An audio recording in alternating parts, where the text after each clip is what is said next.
네, 코로나19 극복의 답을 찾아보는 시간, 언제쯤 우리 사회가 정상으로 돌아갈 수 있을지 짚어봅니다.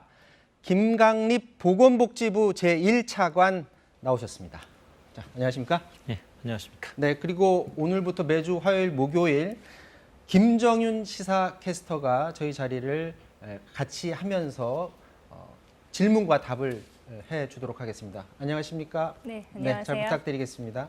자, 곧바로 우리 시청자분들이 궁금해하는 부분에 대해서 질문을 드려야 될 것 같아요. 지금 오늘 신규 확진자 수가 나왔는데 어제부터 거리두기 1단계 풀었잖아요. 네. 그런데 또 때마침 오늘 100명을 넘어버렸어요. 엿새 만에 100명 이상으로 늘어났는데 국민들이 이거 걱정해야 되는 상황인가 아닌가 이 부분 굉장히 궁금한데요. 어떻습니까? 네, 먼저 뭐 세 자릿수라는 이것이 이제 심리적으로 주는 충격이 분명히 있으실 네. 텐데요. 그 오늘 이제 100명을 살짝 넘긴 102명의 신규 확진자가 발생을 했습니다. 네. 근데 내용을 들여다보면 이제 국내에서 발생한 환자들이 이제 69명이고요. 해외에서 들어온 환자들 중에 이제 해외에서 들어오신 분들 중에 확진되신 분들이 이제 33명이라서 네. 당장은 이거로 인해서 급격한 이런 그 증가라든지 이렇게 염려까지는 안 하셔도 되지 않은 상황인가, 조금 더 지켜봐야 되는 상황이라고 저희들도 보고 있습니다.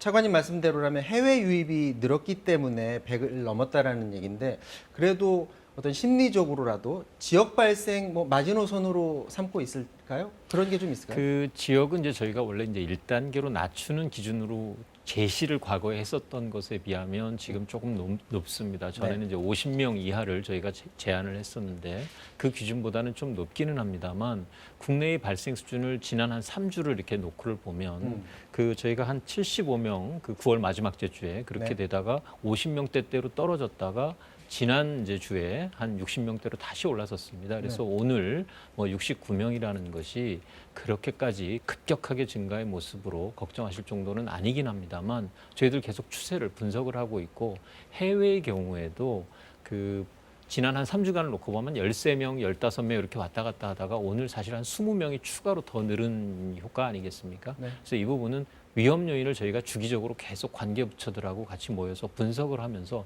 평가를 하고 필요한 조치들을 강구를 하고 있습니다.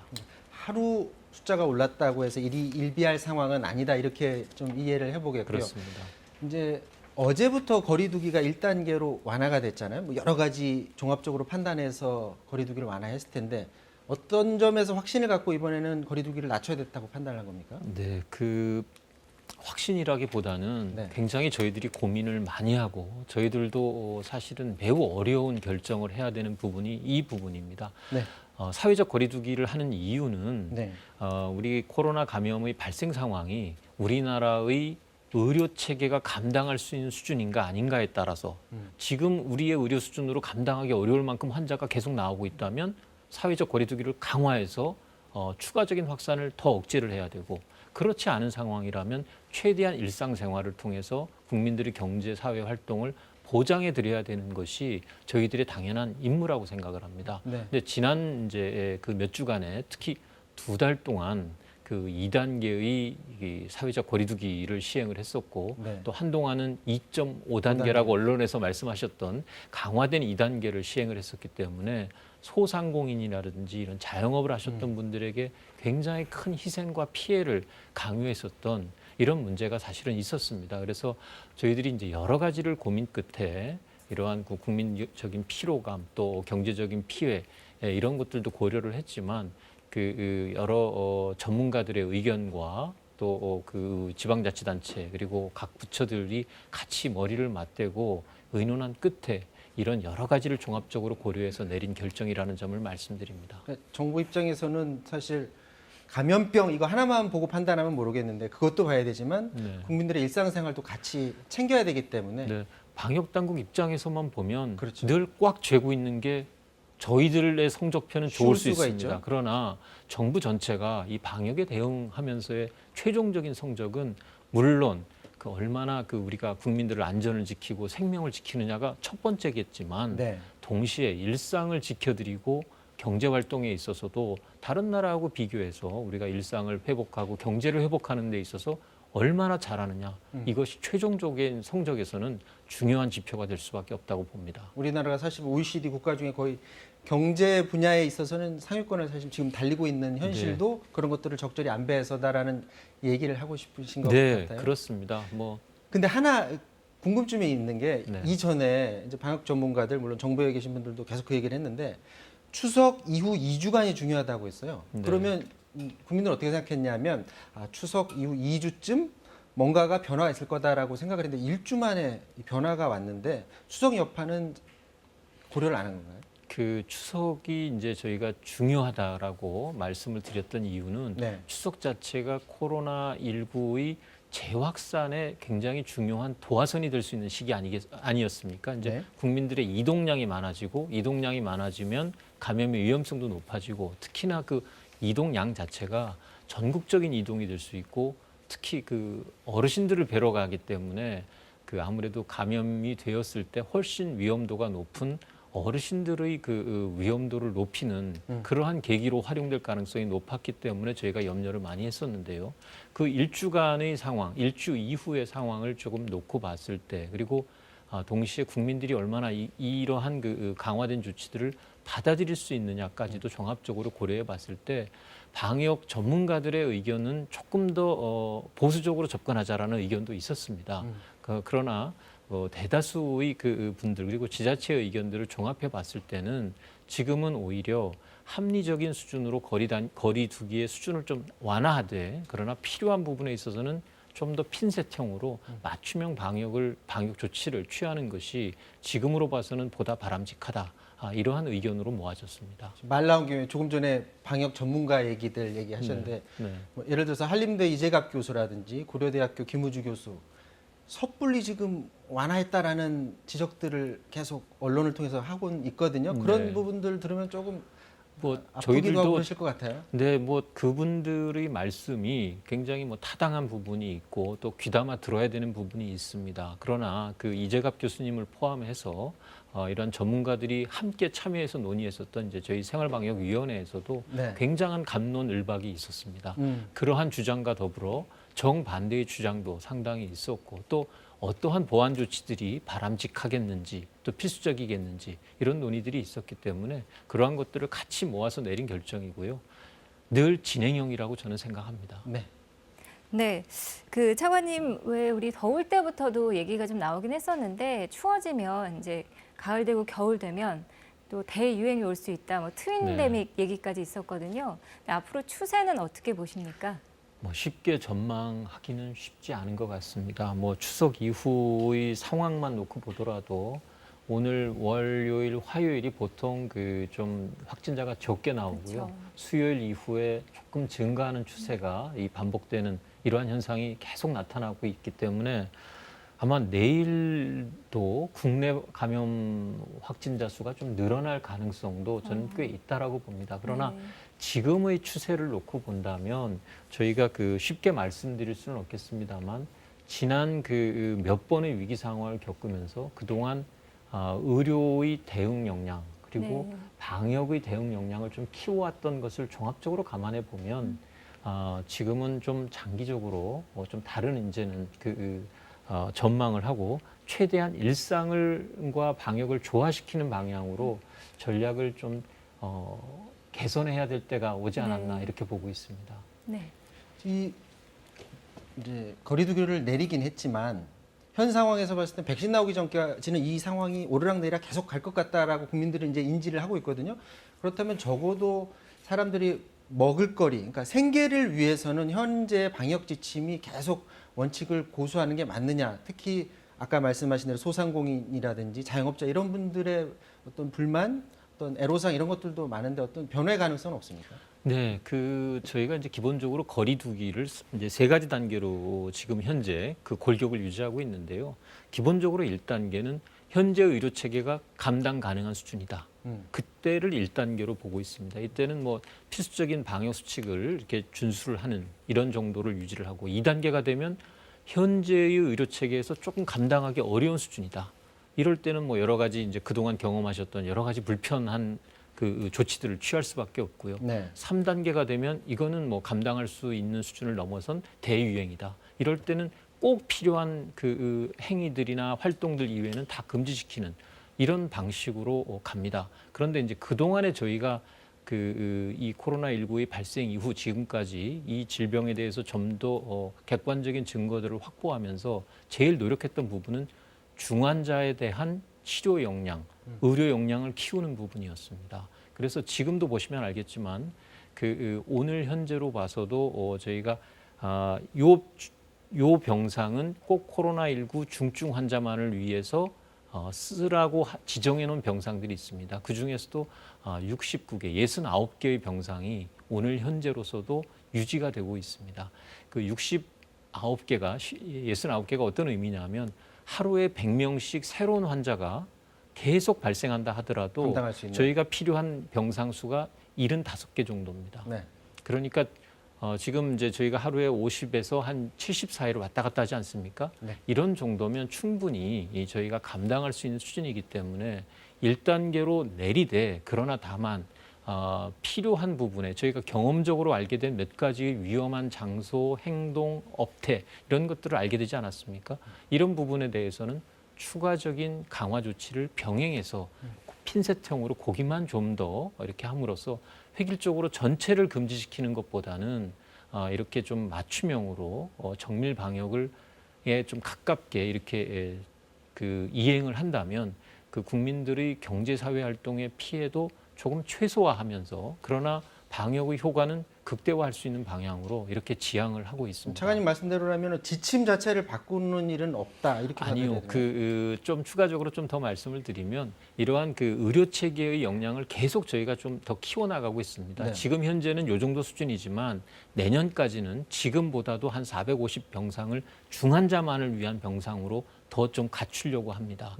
그렇게 되면 지금보다 조금은 더 국민들의 일상생활을 저희가 보장해 드릴 수가 있고요. 두 번째는 감염 확산을 차단하는 노력이 사실은 방역 조치 아니겠습니까? 이제 어떻게 감염됐느냐, 또 확진자의 동선을 확인을 해서 조기에 발견을 해서 추가적인 확산을 막는 노력. 그러려면 역학조사관과 같은 이런 역학 역량을 키울 수 있는 인력이나 이런 시스템들이 갖춰져야 되는데 이러한 두 부분이 좀 강화되고 있는 추세이기 때문에 당초 저희가 3단계로 좀 거칠게 이렇게 설정했었던 것들을 좀 세분화하거나 아니면 기준 자체를 조금 더 엄격하게 하거나 하는 이러한 개편을 지금 검토하고 있고요.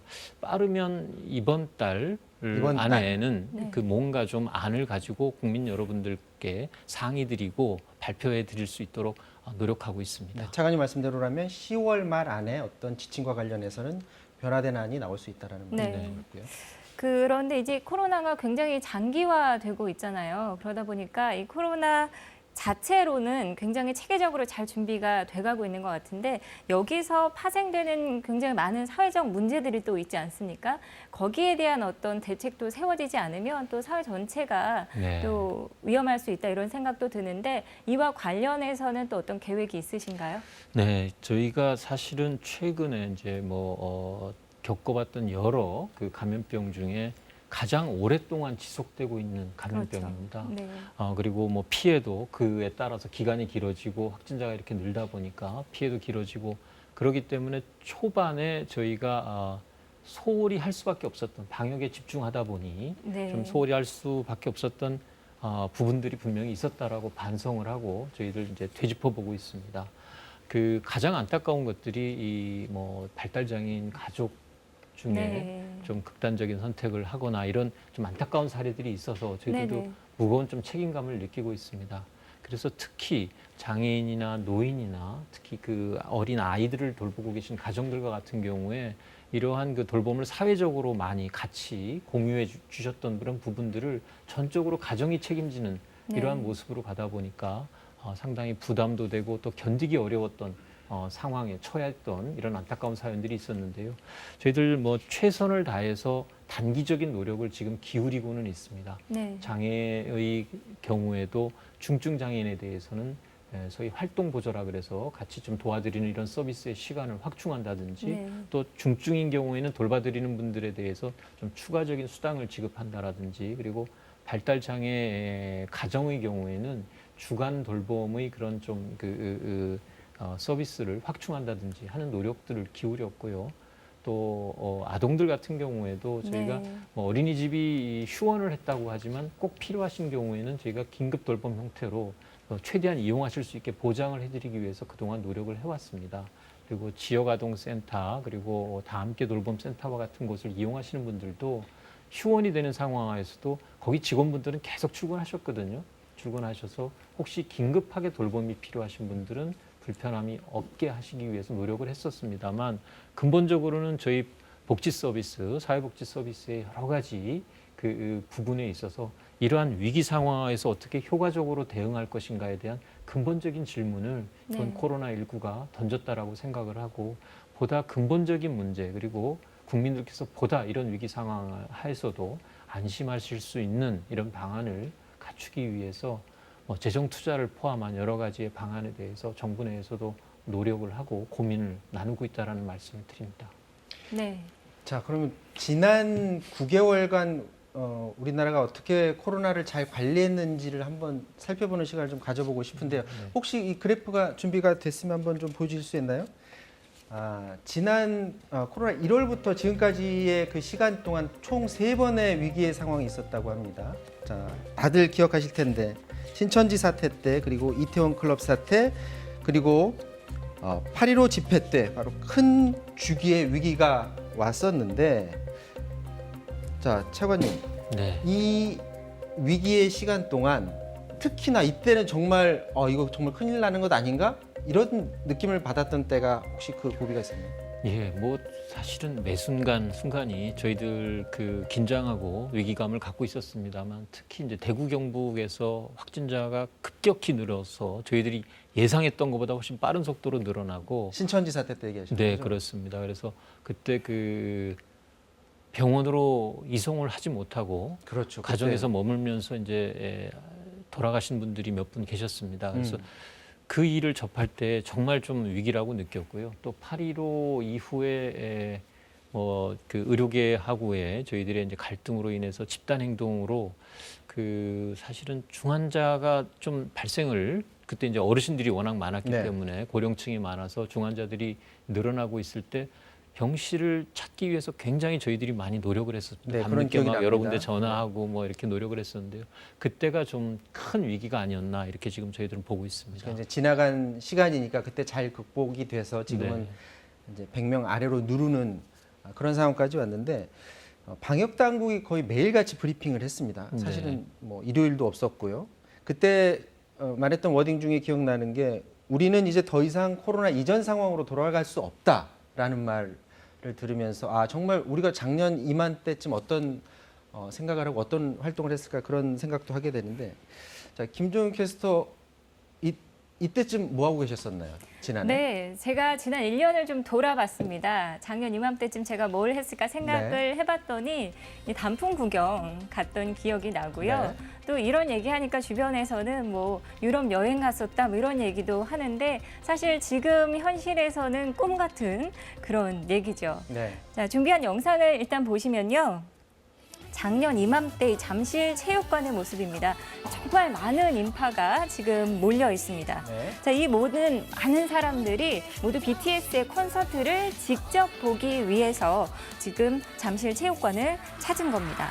BTS 공연에 관객들의 함성까지 작년 가을 잠실은 정말 뜨거웠습니다. 가을하면 또 빼놓을 수 없는 것이 하나 있죠. 바로 가을 야구인데요. 지난해 이맘때는 한국 시리즈가 한창이었습니다. 1년 내내 야구장엔 관중의 함성이 가득했습니다. 자, 그런데 올 가을은 어떤가요? 자, 먼저 보시죠. 야구장의 모습입니다. 이렇게 무관중 경기가 일상이 됐고요. 텅 빈 경기장에 카메라만 덩그라니 남아 있습니다. 자, 1년 동안 참 많은 변화가 있었습니다. BTS는 온라인 콘서트를 비대면으로 열었는데요.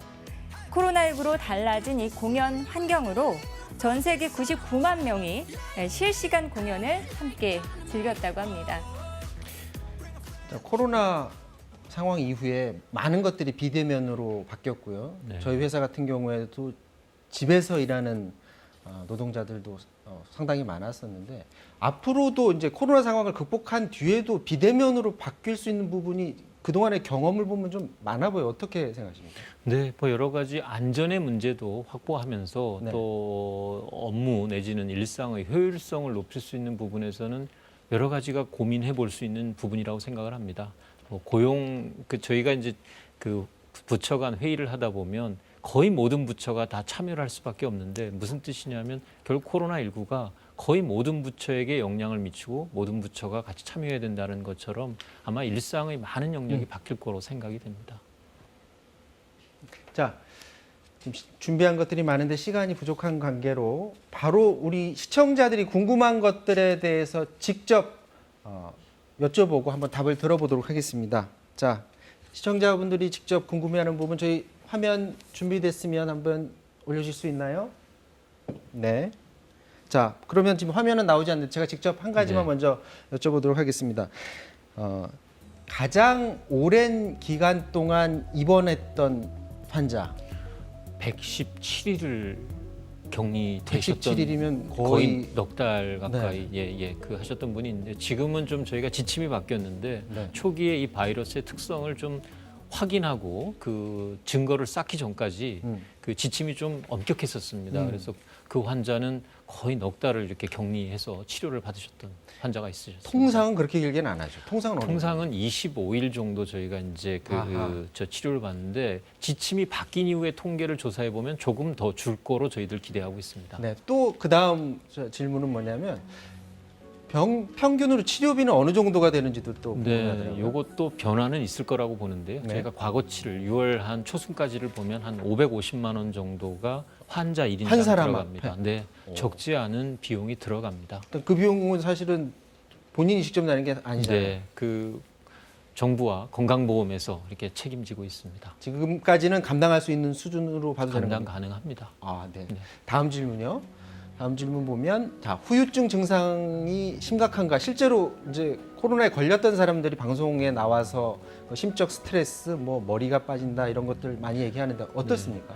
그 기본적으로 이 부분은 추가적인 연구가 좀 더 진행돼야 돼서 저희들이 앞으로 지금 이미 시작은 하고 있는데 네. 지금까지 이 국내외에서 보도된 보고된 것에 의하면 호흡기 질환에 대한 저 후유증이 제일 컸고요. 네. 그다음에 이제 심혈관 질환 그리고 무엇보다 심리적인 그런 충격, 네. 우울증이나 이런 것들이 굉장히 큰 후유증으로 남는 거다라고 보고되고 있습니다. 자, 다음 질문 보죠. 이 부분을 궁금해하는 사람이 가장 많을 것 같습니다. 네. 지금 백신 개발 수준이 어느 정도로 왔는지, 우리는 만약에 백신이 개발되면 확보 가능한지 이 부분은 굉장히 궁금해요. 백신은 현재 세계적으로 굉장히 많은 이제 제품들이 준비되고 있는데 소위 이제 임상 시험이 1상, 2상, 3상이라 그래서 3상이 최종인데요. 3상까지 와 있는 제품도 지금 9가지 정도가 네. 되어 있습니다. 국내에서는 이제 3개의 회사가 현재 진행을 하고 있는데 적어도 내년까지는 한 개 회사가 개발을 목표로 하고 있고요. 지금 한 개 회사는 우리나라 회사를 얘기하는 네, 건가요? 그렇습니다.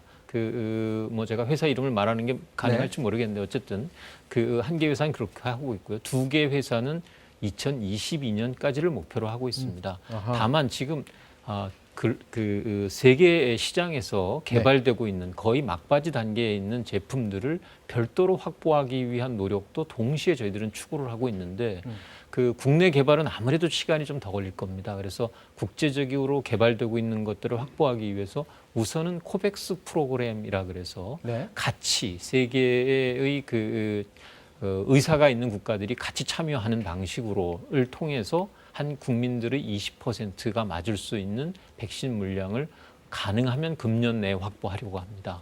아, 우리 국민들의 20%가 네, 그렇습니다. 맞을 수 있는 1,000만 분량을 명분이 확보하려고 되겠습니다. 하고 있다. 우선 그 코백스를 통해서 그리고 개별적으로 나머지의 수단을 통해서도 그 40%에 해당되는 그 국민들이 맞을 수 있는 그 물량을 또 확보를 하기 위해서 지금 개별적으로 진행되고 있는 회사들을 다 개별적으로 저희가 접촉하고 아하. 일부는 우선 공급에 관한 여러 가지 약속들이 진행되고 있습니다. 아, 그럼 이렇게 이해해도 될까요? 자, 예를 들어서 외신 보면 미국 같은 경우에 이미 선 계약을 해서 웬만한 물량은 다 미국으로 간다라고 외신들에서 보도를 하고 있는데 네. 그것만 믿을 필요는 없고 네. 우리 자체적으로 지금 확보하는 것들이 지금 있다 이렇게 네. 이해하면 될까요? 뭐 WHO나 뭐 가비라는 그런 국제기구가 있는데요. 이런 기구들이 함께 움직이는 코백스 프로그램을 통해서 네. 한 1,000만 명분 그리고 개별적으로 저희도 이미 접촉을 하고 있고 하는 네. 그 방식을 통해서 한 2,000만 명분 그러면 3,000만 명분을 확보를 하면 국민의 60%가 접종이 가능한 물량입니다. 이 정도가 되면 국민의 60%가 백신을 맞게 되면 소위 이제 자연적으로 면역 환경이 조성된다라고 평가를 받을 수 있는 그런 그 내용입니다. 자, 그 마지막으로 하나만 더 여쭤보면 백신이 20%가 먼저 물량이 확보된다고 했잖아요. 그러면 누가 먼저 그걸 주사를 맞나요? 그 부분을 굉장히 심각하게 저희들 논의를 하고 있습니다. 우선은 뭐 방역에 종사하시는 분들이라든지 필수적인 분들이 먼저 맞게 될 가능성이 있는데요. 네. 이 부분은 개발의 그 상황이나 또 그 임상 그 시험 결과 등을 종합적으로 고려해서 사회적인 논의까지도 필요한 사항이 아닌가 저희들 보고 있습니다. 네. 자, 그럼 올해 안에 적어도 우리나라는 20% 국민들이 20% 물량 확보할 수 있다라고 그 이상을 확보하기 위해서 자신할 수 최선을 있다고 다하려고 합니다. 네, 그렇게 받아들이겠습니다. 네. 그 마지막으로 하나만 더 여쭤볼게요. 가짜 뉴스들이 굉장히 범람하잖아요. 특히 요즘 뭐 포털을 통해서 검증되지 않은 기사들도 굉장히 많은데 그것 때문에 굉장히 곤혹스러워했다고 들었습니다. 네. 그동안 경험으로 봤을 때 이건 정말 말도 안 되는 기사인데 이거는 바로잡아 달라라든지 좀 예. 바로잡을 수 있는 기회를 한번 드리겠습니다. 네, 뭐 하나는 정말 가짜 뉴스로 인해서 뭐 저희 같이 일했던 방역 당국자들의 맥 빠졌던 뭐 이런 경험들이 많은데요. 우리 진단 도구에 대한 정확성을 외국의 한 국회의원이 뭐 이렇게 좀 그 나라 의회에서 제시를 했었던 걸 그대로 우리 받아서 발표를 했었는데 정확하지 않은 그런 그 가짜 뉴스였습니다. 사실은 그릇된 정보였습니다. 그 여러 번 브리핑을 통해서도 말씀드렸는데도 뭐 인용이 되어서 그 부분을 해명을 하느라고 굉장히 저희가 곤욕을 치렀고요. 네. 또 하나는 저희 방역 당국이 검사 건수나 이 결과를 좀 조작한다 이런 그 오르락내리락 하니까 뭐 아마 이런 좀 그 뉴스들이 있었는데요. 불가능한 일입니다. 굉장히 많은 사람들이 합심해서 노력하고 아주 일사불란하게 움직여야 조작을 할 수 있는 일인데 누군가 또 그 발설하면은 큰 문제가 또 될 수도 예, 있고. 우선 첫 번째로 그럴 만한 의도를 가질 사람도 없고요. 그렇게 할 이유도 없고 네. 그래서는 안 된다라는 게 저희들 생각입니다. 자, 마지막으로 딱 하나만 여쭤보고 마쳐야 될 것 같습니다. 지금 의사 국시 문제. 네. 그동안 선배들만 사과를 했고 이제 의대생들은 사과가 없었어요. 그런데 여기에 대해서 그 전공의 협의회에서 의대생 국시 재응시가 안 되면 단체 행동도 고려하겠다 이렇게 얘기를 했고요. 의사협회 차원에서 사과는 없을 것이다. 이런 상황인데 본인들, 그러니까 시험을 봐야 될 당사자들의 사과가 최소한의 사과가 없는 상황에서 저렇게 또 파업을 예고하는 듯한 지금 말들이 나오고 있는데 이거 받아들일 수 있는 주장인가요? 이 문제는 그 기본적으로 저는 그 국가 시험에 대한 여러 번의 기회가 있었음에도 불구하고 스스로 좀 거부한 이러한 내용을 국가가 방침을 바꾸기 위해서는 이건 정부의 결정이나 무슨 뭐 국회의 결정이 아니라 국민들의 판단이나 국민들의 수용성이 가장 우선적으로 고려돼야 될 문제라고 저는 생각합니다. 네. 자, 오늘 바쁘신 와중에도 이 자리까지 나와주셔서 굉장히 감사드립니다. 지금까지 김강립 보건복지부 차관과 말씀 나눴습니다. 고맙습니다.